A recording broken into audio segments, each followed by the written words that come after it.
all of you. It's a beautiful Friday morning and we're back once again with Breakfast Show. I'm Preeti, with me is Rukma, and in the next 1 hour we'll get you through everything. That's making it to the headlines. We'll get you national updates, international updates, updates from the world of sports, also updates from the world of business, a web news review, enough to keep you engaged for the next 1 hour.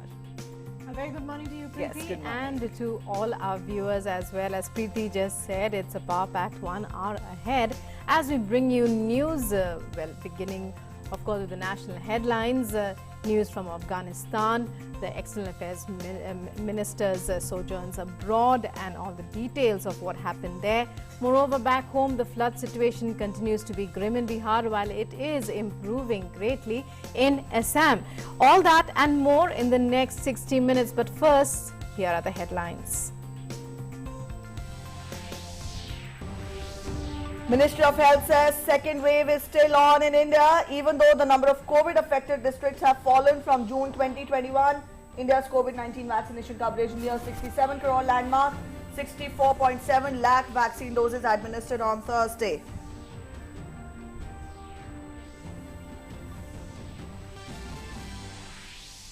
On the second leg of his three-nation visit, External Affairs Minister Dr. S. Jaishankar will visit Croatia today. Will hold bilateral talks with Foreign Minister Gordon Grlic Radman and call on the Croatian leadership. Yesterday, he met President and Foreign Affairs Minister of Slovenia. Says India welcomes Slovenia's presidency of EU and is confident it will take India-EU ties forward. In Assam, flood situation slightly improves. Number of affected people comes down to less than 5 lakh. While the flood situation in Bihar is still grim, over 40 lakh people are in the grip of floods. Relief and rescue efforts continue to provide aid to the flood victims.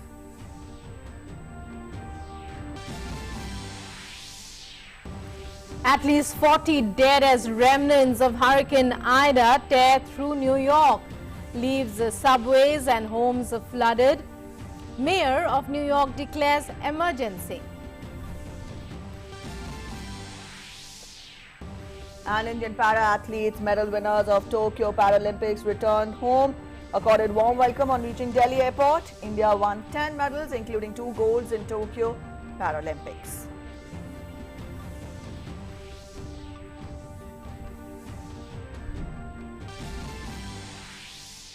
India scores 191 on first day of fourth cricket test with England. England lose 3 wickets for 54 runs.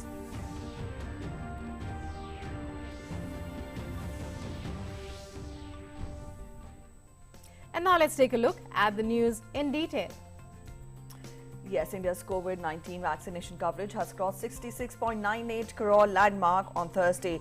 Cumulatively, 66 crore 98 lakh 35,708 beneficiaries have been inoculated so far. More than 64.7 lakh vaccine doses have been administered on Thursday.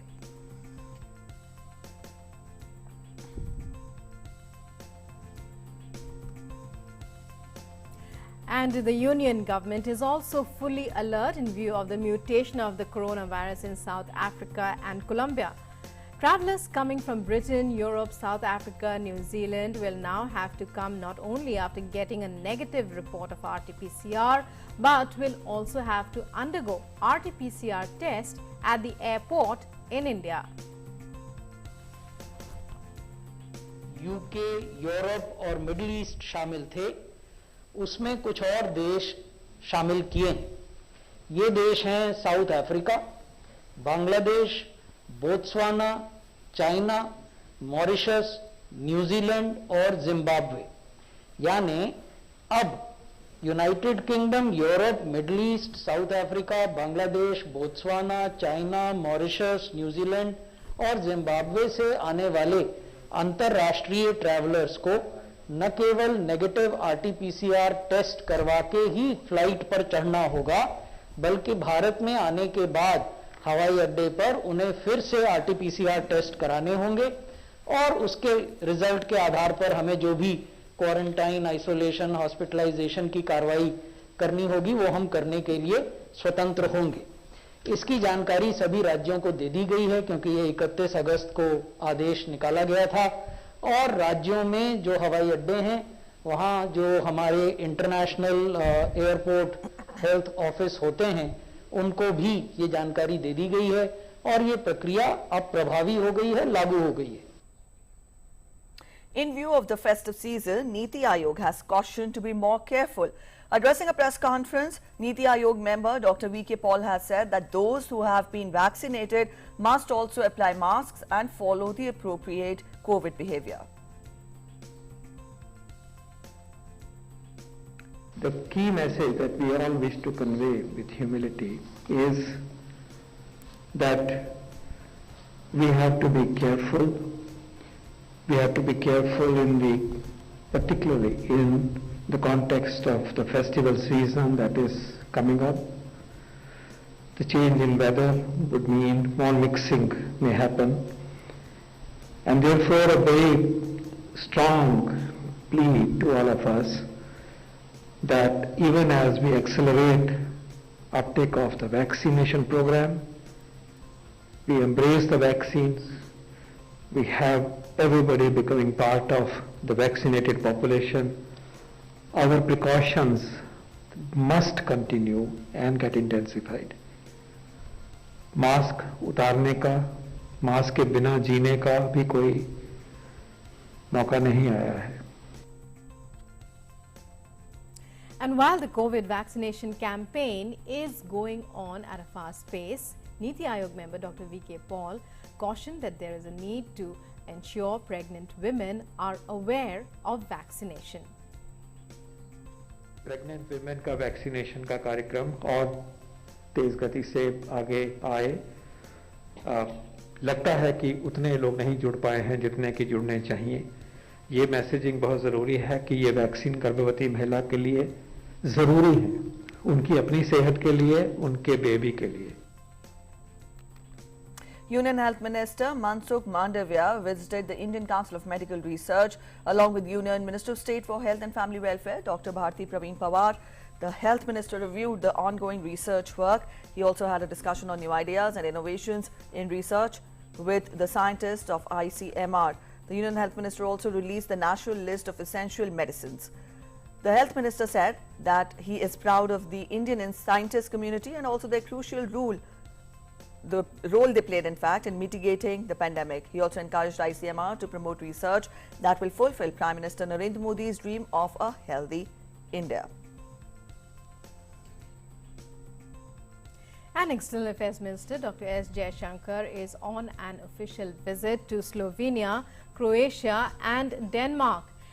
On the first leg of his visit, the External Affairs Minister paid a visit to Slovenia and called on the Slovenian leadership on Thursday.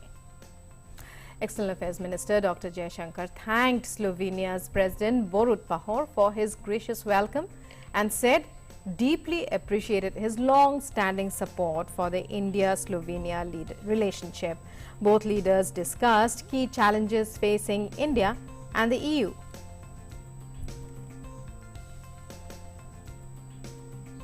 Dr. Jaishankar also met his counterpart of Slovenia, Anže Logar. He said that both leaders had good discussions on deepening our political and economic relationship and EU-related cooperation. Good exchange of views on Afghanistan and the Indo-Pacific. External Affairs Minister Dr. S. Jaishankar also attended the Bled Strategic Forum held in Slovenia and also participated in a panel discussion on the partnership for a rules-based order in the Indo-Pacific. For a long time, Indian diplomacy was focused on the larger European national states. So one of the first things I did when I became foreign minister was actually to visit Brussels. And I tried to make it a point to actually make sure that we engage all the 27 EU members, which is why I'm particularly happy to be in Slovenia today. Because we do realize Europe is a collective enterprise, and you need in a collective enterprise to kind of have all the stakeholders with you as part of as much as possible. I do see a lot of issues where India and Europe have meeting points, and it's important to come to Europe, engage your European counterparts, discuss it with them. And one of them is actually, where does Europe stand vis-a-vis Asia and the Indo-Pacific? Because I would argue that especially after 2008, for reasons which we all know, Europe has been much more reticent about articulating its interests and backing that up beyond its immediate confines. And in a globalized world, that is not even in Europe's own interest. So Europe needs to know that it has friends in Asia, in the Indo-Pacific, that a lot of principles and values and outlook that Europe has, a lot of other countries share it. On the second leg of his three-nation visit, Dr. S. Jaishankar will today visit Croatia, where he will hold bilateral talks with Foreign Minister Gordon Radman. He will also call on the Croatian leadership. During his visit to Denmark, tomorrow and day after, he will co-chair the fourth round of Indo-Danish Joint Commission meeting along with Foreign Minister there. The JCM will undertake a comprehensive review of our bilateral cooperation under the Green Strategic Partnership, which was established during the virtual summit in September last year. The External Affairs Minister will also call on Danish dignitaries, and this visit will provide an opportunity for reviewing the progress of bilateral ties with the three Central European countries and also strengthening the multifaceted relationship with the European Union.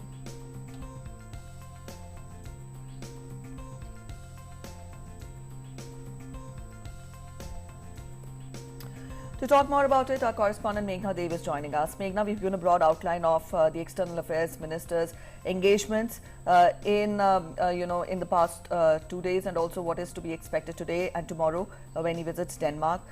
You elaborate more on the fact that the External Affairs Minister specifically said that Europe can look for friends in Asia.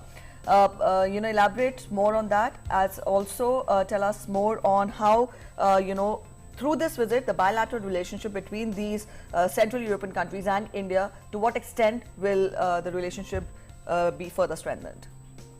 Absolutely, Preeti, when we actually see, the External Affairs Minister speak about, how he has also spoken at the Bled Strategic Forum, that how has the European Union started recognizing that what affects the Indo-Pacific region, what affects Africa, what affects the Middle East, also affects the interests of the European Union. So that's what the External Affairs Minister also said at the Bled Strategic Forum. Besides that, very importantly, we know that there had been an endorsement of an India-European Union strategic partnership, which is a roadmap to 2025, which was endorsed by the leaders.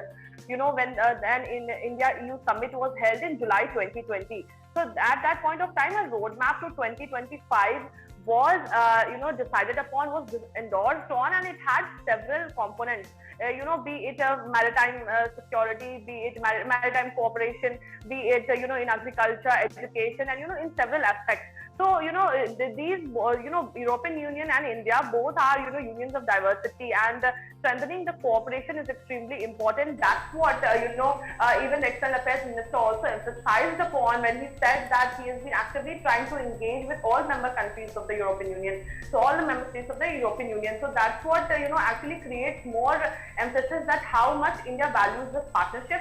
Besides that, we also know it is the European Union is one of the major sources of FDI. Well, we have one of the major business trade relations with the European Union. So this becomes extremely important on that backdrop as well. And when we talk about the roadmap to 2025, which is this visit is one of the ways to just strengthen the several points that have been laid out in the roadmap to 2025, be it the be it strengthening the military to military exchanges, be it implementation of the working exchanges between Europol and CBI, in the terrorism, in the counter-terrorism efforts as well. So joint effort for free, open, safe cyberspace for that matter. Also India and EU has a joint working group on pharmaceuticals, biotechnology, medical devices.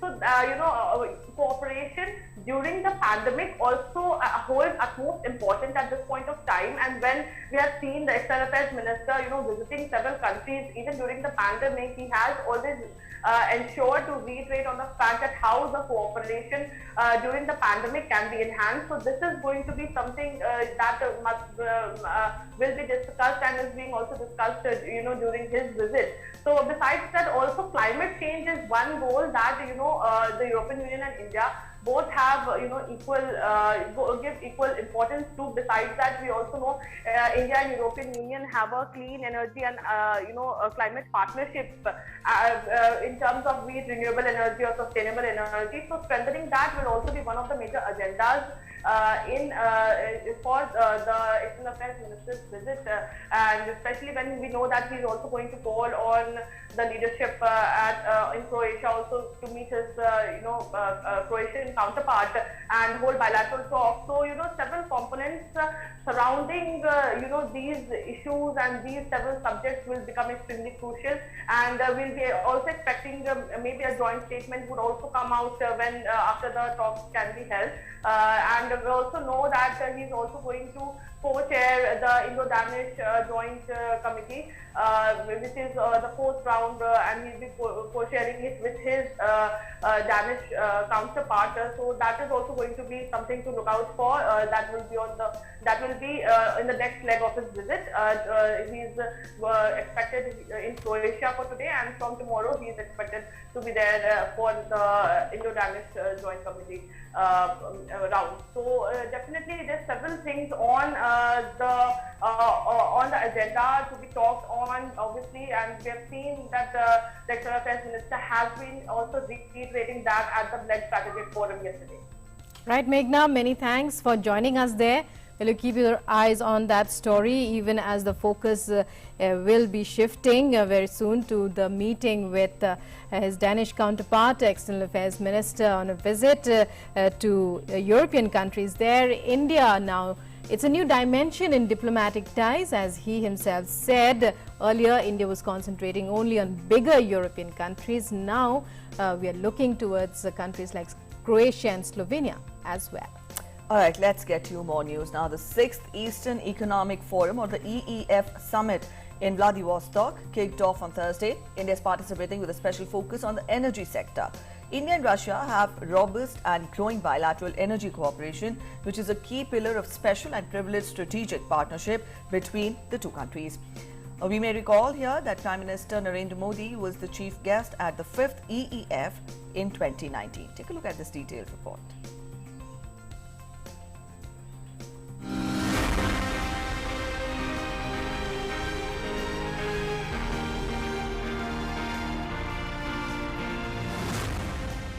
India is participating in the 6th Eastern Economic Forum EEF Summit in Vladivostok. In the last edition of the Eastern Economic Forum held in Vladivostok in 2019, Prime Minister Narendra Modi, invited as chief guest then, had described the EEF as a forum that furthers the partnership of rapidly growing India with this region as a historic 1+1=11 opportunity. The Eastern Economic Forum EEF was established by the President of the Russian Federation, Vladimir Putin, in 2015 with the aim of supporting the economic development of Russia's Far East and to expand international cooperation in the Asia-Pacific region. Among the participants in the summit are India, Malaysia, Japan, Australia and South Korea. In 2018, the EEF secured $42.3 billion in investment deals and $46.4 billion in 2019.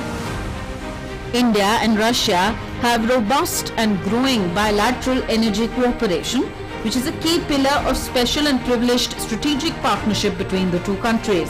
Russia is the largest investment destination for the Indian oil and gas companies. Indian public sector companies have made huge investments in Russia of about $16 billion, including in the Far East and East Siberia in oil and gas assets such as Sakhalin-1, Vankor and Taas-Yurik. Bureau Report, DD India. And Education Minister Dharmendra Pradhan will today virtually meet the Vice Chancellors of 45 central universities under the Ministry of Education. He has been meeting vice-chancellors of various universities in the past month. This will be the first formal meeting of the Education Minister with Central Universities vice-chancellors in a group. Discussions will be held on implementation of National Education Policy 2020, academic bank of credit, multiple entry-exit system, open and online education, glue grant for educational institutions, start of academic session 2021-22. The discussion will also be held on steps to fill up the backlog of vacancies of teachers of SC, ST, OBC and EWS categories and celebration of Azadi Ka Amrit Mahotsav.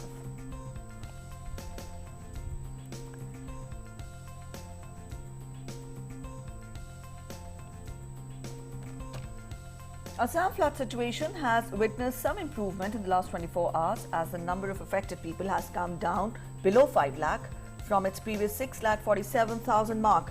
Due to less amount of rain in the last couple of days, the number of villages reeling under floodwaters has started declining. Presently, 1,230 villages are in the submerged state under 56 revenue circles in 21 districts. However, death toll due to flood this season has gone up to 5, with 2 more persons who died.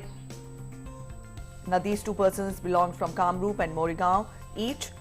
In the last 24 hours, 105 relief and distribution centers have been set up across the state, the highest 66 in Golaghat district, where above 4,000 inmates are taking shelter. Continuing the rescue operations, various agencies such as SDRF and other local teams have evacuated around 911 persons in the last 24 hours, mostly in Lower Assam. Nalbari district remains worst hit with highest number of affected people, that is above 1,10,000. Followed by Golaghat and Darang districts.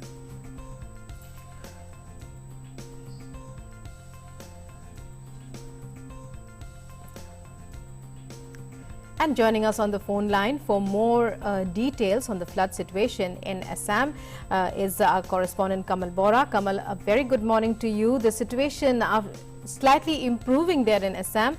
Number of districts number of districts that are submerged is declining, we believe. Give us the latest details.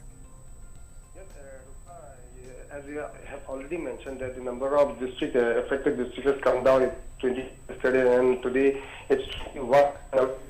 Affected villages has also come down. So, and if we see the number of affected people, that also come down to I think below 5 lakh mark. It shows that the situation is improving. But see the Upper Assam and Lower Assam, the situation is different a bit because in Upper Assam situation is improving, but in Lower Assam it is still a concern for the state because if we see from Morigaon itself, from Morigaon fall in Middle Assam, from there itself, the situation is not improving that fast. It is still green because the water level is receding. That news from every place, but the number of affected people is still high. And if we talk about Nalbari, it is still worst affected district at this moment because more than 1,10,000 people are there, affected people. And Borpeta, if we talk about Borpeta, then South Salmara, then Chirang district. So all these are the districts still remain as worst. But yes, the rain is not taking place, heavy rainfall is not taking place as per the prediction of IMD. So the situation is improving fast. Definitely, if it continues, if rainfall doesn't take place, definitely we can see more improvement in the Lower Assam area also. And this is the good news. But at this moment, I have to say that this season, this flood wave haven't touched this Borak Valley. There are 3 districts: Karimganj, Hailakandi, and Qatar. So all these 3 districts are in a safer zone. And but situation is improving very fast. Everything is dependent on our right now rainfall. As per the prediction made by IMD, that heavy rainfall still may take place in the next 1 or 2 days. So apprehension is still looming large. Rukma. All right, Kamal, thank you so much for joining us with those inputs. That was our correspondent Kamal spelling out more details on the flood situation in Assam. And from here, we turn focus to the flood situation in Bihar. Right, let's move on the flood situation there in North Bihar remains grim as all major rivers are in spate due to incessant rains in catchment areas in Nepal. The sudden rise in water levels of many rivers due to continuous rainfall has thrown life out of gear. More than 40 lakh people in 26 districts have been affected. These districts include Darbhanga, Madhubani, Gopalganj, East Champaran, West Champaran, among others. Rail traffic between Samastipur and Darbhanga is still disrupted.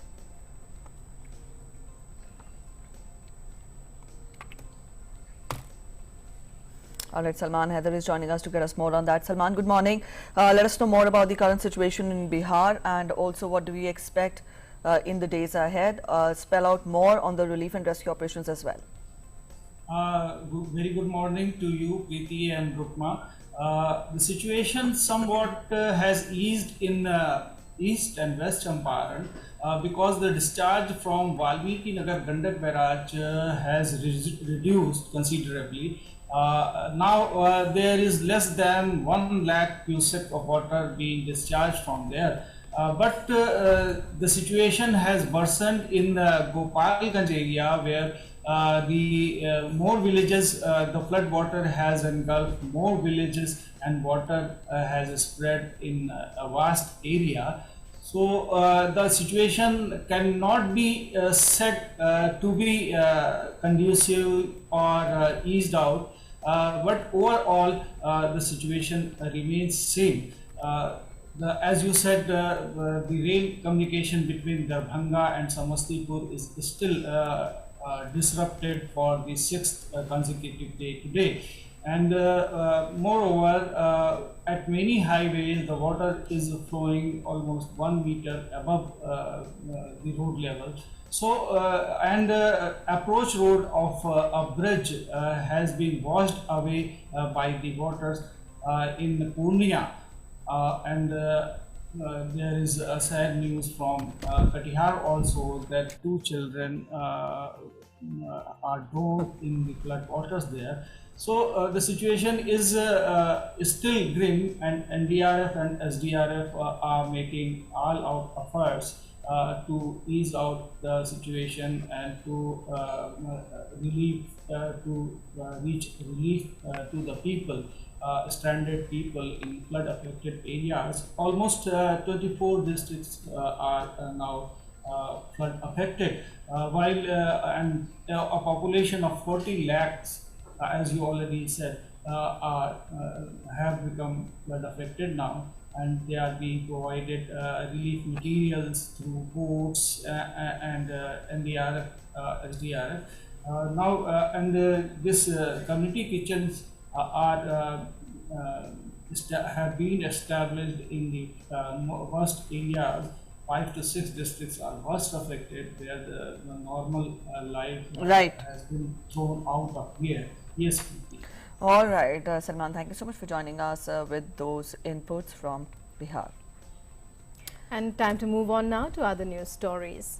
Yes, in the Union Territory of Jammu and Kashmir, last night there was an infiltration attempt along the line of control in the Poonch sector. However, the infiltration bid was foiled by effective firing by alert Indian troops. Further details are awaited.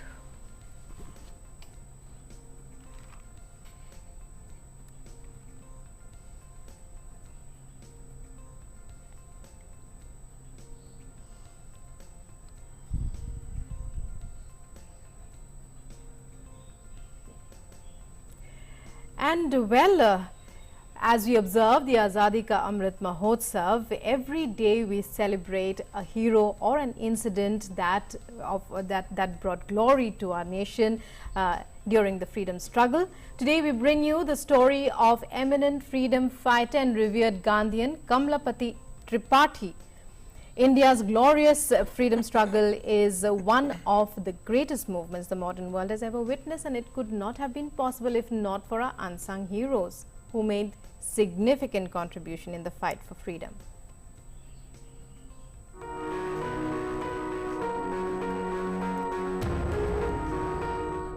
The eminent freedom fighter and revered Gandhian Kamlapati Tripathi was born on this day in 1905. His father's name was Pandit Narayanpati Tripathi, and his ancestors had settled down in Varanasi during 16th, 17th century. He started his career as a journalist with the Hindi newspaper Aaj, and later established the newspaper Sansar. He was also the editor of the 2 tabloids. He participated in the non-cooperation movement in the United Province, now Uttar Pradesh, in 1920, the civil disobedience movement in 1930, and the Quit India movement in 1942, for which he was arrested and imprisoned on several occasions. Kamlapati Tripathi was elected to the Constituent Assembly from United Province and played an important part in the drafting of the Constitution of India. He is quite famous for his speech on the amendment of the expression India, that is Bharat. In his words, it would have been more in accordance with the prestige and the traditions of the country and the Constituent Assembly if this amendment was made. After independence, Kamlapati held various portfolios in the state government. He became the Deputy Chief Minister of Uttar Pradesh in 1969 and later the Chief Minister of Uttar Pradesh in 1971 and remained in chair for 2 years. After that, he served as the Union Minister for Railways 2 times. He carried the distinctive image of a courteous, dignified and principled politician. He was totally committed and devoted to the field of journalism and Hindi. He advocated for including journalism as a course in graduate and postgraduate level. The Department of Journalism and Mass Communication at Mahatma Gandhi Kashi Vidyapeeth was established in 1945 by him. He was the chairman of the Hindi Sahitya Sammelan from 1947 to 1948. Kamlapati's notable works reflect his sustained love for Gandhi, including Bapu Aur Bharat, Bapu Aur Manavta, and freedom movements and afterward. Pandit Kamlapati is an inspiration and a guiding spirit for us all. He had the exceptional ability to connect with the swiftly changing situations of the modern times while keeping his traditional commitments intact. His personality was a balance and blend of religious beliefs and secularism.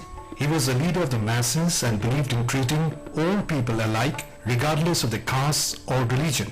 He would always be remembered as a true nationalist, a principled leader and a champion of development and people-oriented politics.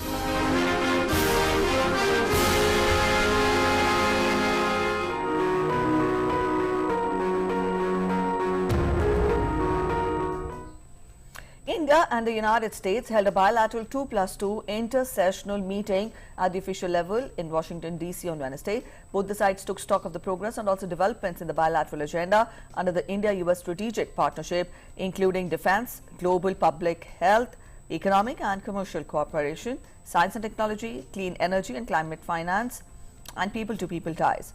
The officials had an opportunity to discuss assessments about recent developments in South Asia, Indo-Pacific region and also the Western Indian Ocean, given their shared vision for peace, stability and prosperity and for a free, open and inclusive Indo-Pacific region.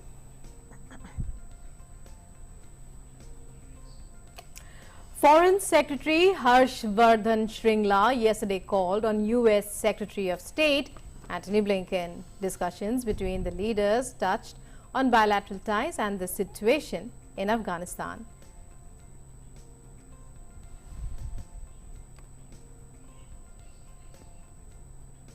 Later, Foreign Secretary Shringla also met US Deputy Secretary State Wendy Sherman for substantive discussions on advancing the India-US strategic partnership across sectors including healthcare, defense and security, trade and investment, S&T, climate change, clean energy and people-to-people ties.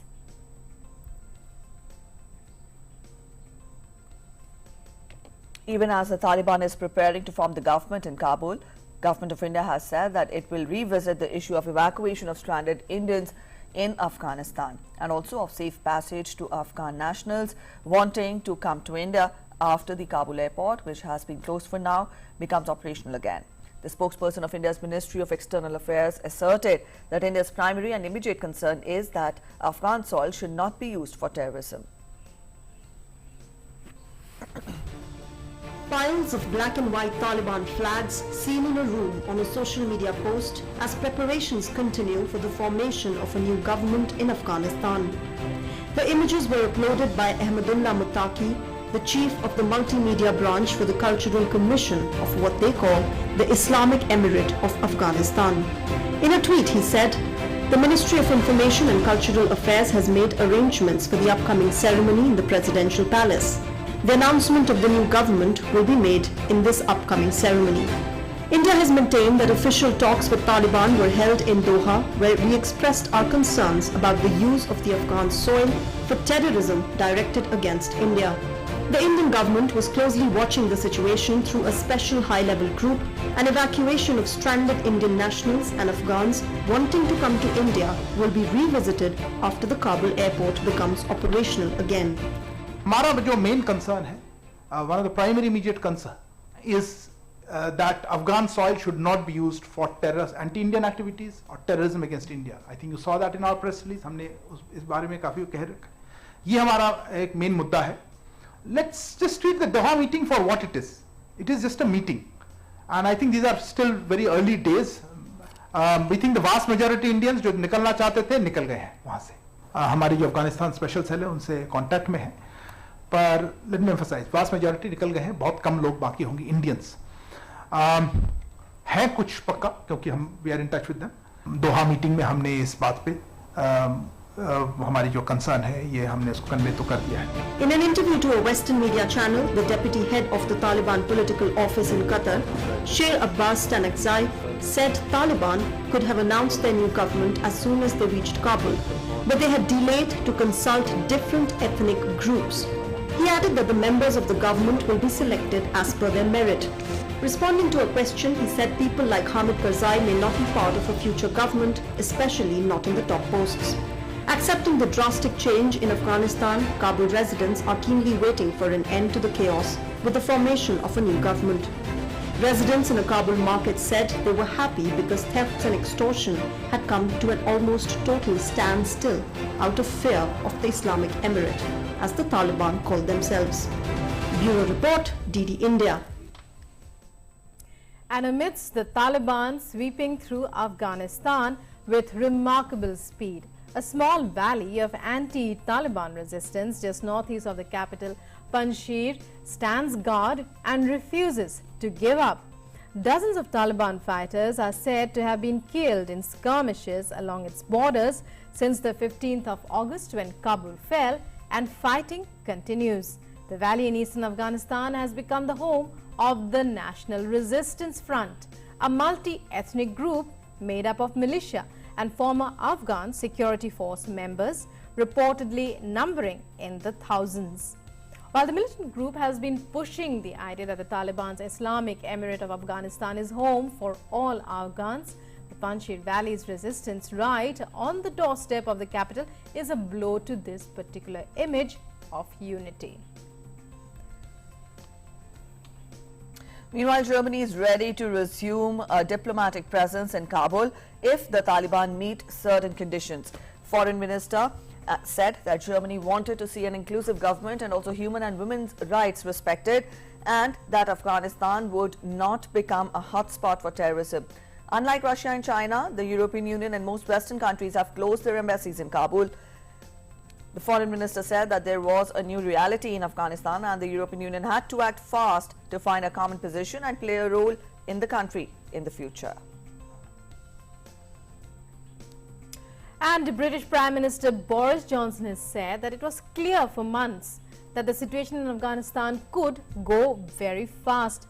Johnson's comments come a day after Foreign Minister Dominic Raab said Britain's intelligence service had assessed that the Taliban would only consolidate its control of Afghanistan in the months after Western countries had evacuated their troops. Even though the Taliban's intent to seize control was clear, Raab said the West misjudged its capacity to do so as quickly as it did. He added that there were clearly lessons to be learned from what happened.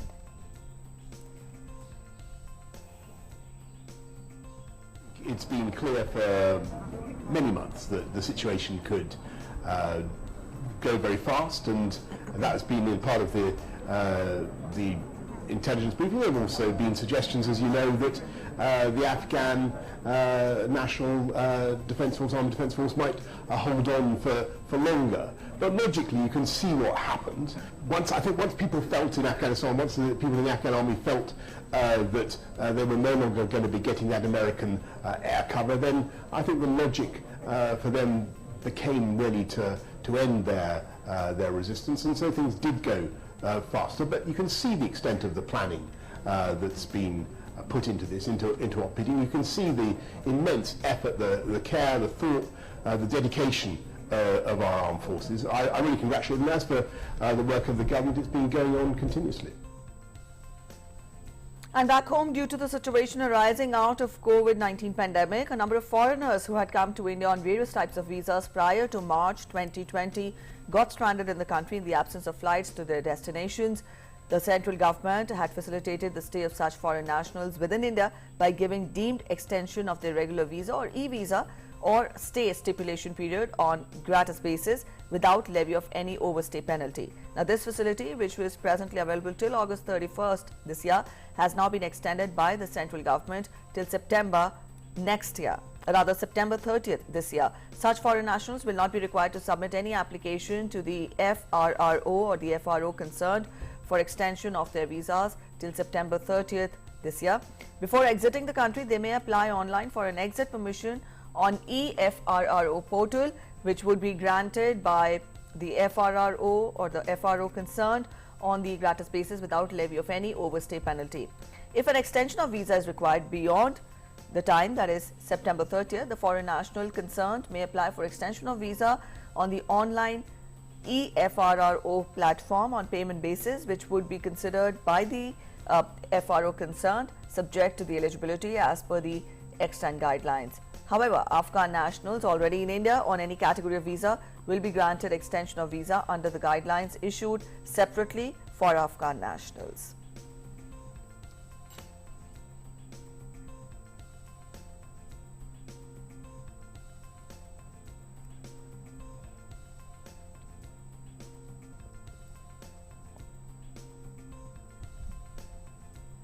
And in news just coming in, Praveen Kumar has bagged silver with a new Asian record in high jump in the Paralympics underway in Tokyo. Prime Minister Narendra Modi has congratulated him on his feat. In his tweet, the Prime Minister said, "Proud of Praveen for winning the silver medal at the Paralympics. This medal is the result of his hard work and unparalleled dedication. Congratulations to him. Best wishes for his future endeavors." Well, that's the tweet of Prime Minister Modi, where he says, "Proud of Praveen Kumar for winning the silver medal at the Paralympics. This medal is the result of his hard work and unparalleled dedication. Congratulations to him. Best wishes for his future endeavors." As Praveen Kumar sets a new record in high jump. Yes, so here is the news just coming in. Praveen Kumar bags a silver medal at the Paralympics. Now this, as put forth by the Prime Minister, the result of his hard work and unparalleled dedication. And also we see that the contingent participating in both the Olympics and Paralympics was the first of its kind. The biggest contingent had been sent by India, and both the Paralympians and the Olympians, they've brought in laurels for the country. To talk more about it, our correspondent Tapas is joining us. Tapas, good news. The Indians have woken up too. Praveen Kumar has bagged a silver in high jump, in his sport. Yes, high jump. Let us know more, and also tell us about the competition. How tough was it? And spell out more on that. Yes, it was a very tough competition. In fact, Great Britain's Jonathan Broome and Praveen Kumar were neck and neck at one point of time, and it's just that Jonathan pulled over with a 2.10 meter high jump, and Praveen had to settle for silver. But that's another huge achievement. This is India's 11th medal and 4th in high jump. In this particular Paralympics, again, India been scaling new heights, and that's one of the reasons why we could see that there is a considerable, excitement about Paralympics. We have not just a double-digit mark, but it is expected that we are going to better the mark set by other competitors. In fact, this has been one of the best performances by the team. And Praveen Kumar in the men's high jump T64 category has managed to once again make the country proud. This is silver. He just missed out by whiskers for gold, but nevertheless, huge achievement for the country, a huge achievement for Paralympic movement in the country, and as has been talked about, the Prime Minister and along with other people have been talking about his achievement, and no doubt as the Prime Minister himself tweeted that proud of Praveen Kumar for winning silver medal, and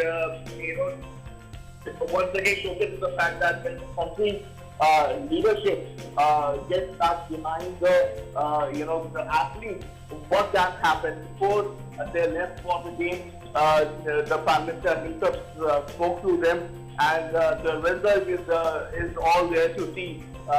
Indian Paralympic team has been putting history, has been making waves, and this is another feather in that long list of achievements. Right, Tapas. Well, it's the 11th medal for India in these Paralympics. The best performance ever so far, and a big boost to not just the sporting fraternity, but also to all youngsters, to all sports aspirants. Yes, indeed. So that was our correspondent telling us more about the big news coming in this morning. Praveen Kumar bags a silver medal in high jump at Tokyo Paralympics. We'll keep you updated. Up next, right quickly, we'll get you the web news review.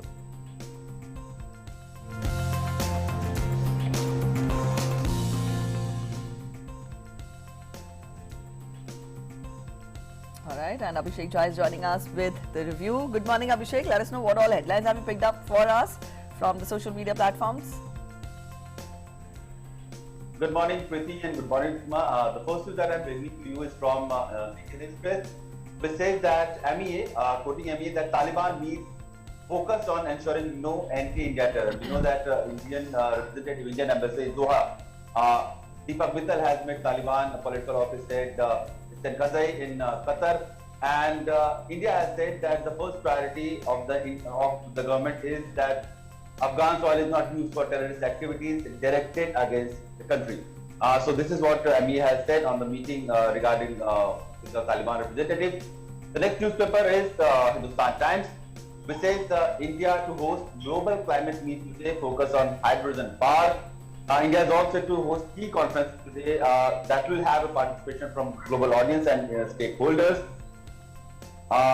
And the Indian government will also project its concept and its work around the hydrogen as a fuel for future that India is working around. Next newspaper is the Times of India, which has made news of YouTube channels. Portals have no accountability. Supreme Court judge has said that the rampant misuse of the right to free speech by mushrooming web portals and YouTube channels to circulate impunity, slander, fake news and reports deliberately slanted with communal overtones would ultimately bring a bad name to the country. These are the observations made by CJI and V. Ramanna. Next newspaper is The Pioneer, which has made headline of over half of India's adult population has received at least one dose of COVID vaccination. Almost 16% population has received double dose of vaccination. So almost 16% population is, while fully vaccinated, 50% adult population has got one jab of COVID vaccine at least. So this is all vaccination process is on. We have seen in the last few days how over 1 crore vaccination has been given in a day's time, and this aggressive approach by from the side of government will surely go a long way in COVID vaccination. This was all from Web News Review for today. Back to you, Rupma and Preeti, for more news updates. Shay for joining in. And up next, we take a look at all the international updates in our segment Across the Globe. Well, we start off with an update on Hurricane Ida, with at least 40 people killed in flash floods in the northeast of the US as remnants of the hurricane unleashed torrential rains in New York City and New Jersey. Incessant rain swept away cars, submerged the city subway lines and grounded airline flights. At least 12 New York City residents and 23 in New Jersey died due to the storm. Residents in most parts of New York, New Jersey, Connecticut and Pennsylvania were coping with waterlogged basements, power outages, damaged roofs. The governors of New York and New Jersey, who had declared emergencies in their states on Wednesday, urged residents to stay home as crews work to clear roadways and restore service to New York City subways and commuter rail lines serving millions of residents. The damage came 3 days after Ida, one of the most powerful hurricanes ever to strike the U.S. Gulf Coast, made landfall on Sunday in Louisiana, destroying entire communities. Also, we get you a quick update on Hurricane Ida again. At least 40 people were killed in flash floods in northeast as the remnants of Hurricane Ida unleashed the torrential rains in New York City and also New Jersey. We spelled out the details just a while back. Up next, we get to the health segment. Segment we get for you every day to make sure that you remain in good health and spirits.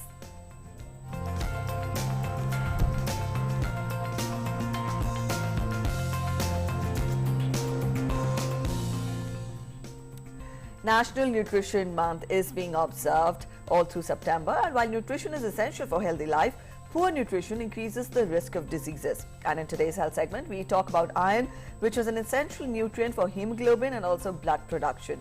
Foods high in vitamin C help the body in better absorption of iron. Let's find out the role of iron for our health.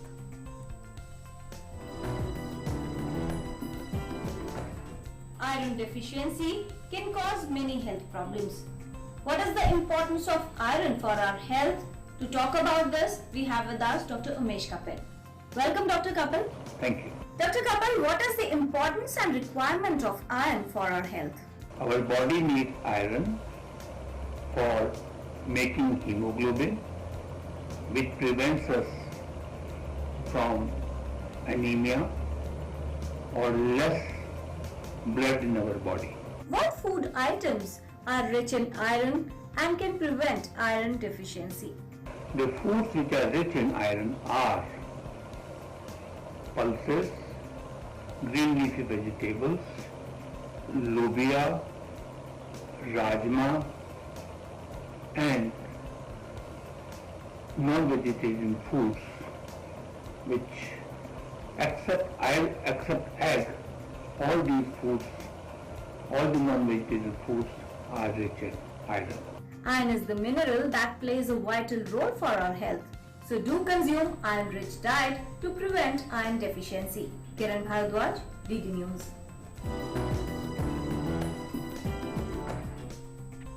Alright, up next we take a look at weather across the country. We get to the temperatures across major cities of the country.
So that's it in this edition of Breakfast News this Friday morning, and we'll come back again on Monday morning to see you with a fresh edition of Breakfast News. Have a good weekend, but remember, We do not have to still let down our guards against the pandemic. It's still continuing. Wear a mask, wear it correctly and properly, and also keep following COVID-appropriate behavior. And those eligible, go and get yourself vaccinated. Well, as Preeti said, so do remember to maintain COVID-appropriate behavior at all times as the fight against the virus continues. Before we end the show, as usual, we leave you with interesting glimpses that our editors collect from somewhere across the world. Today, they are colorful and designer vegetable carving exhibition that was organized in Coimbatore to capture the interest of the public towards food and nutrition. Take a look and enjoy. Namaskar. Namaskar.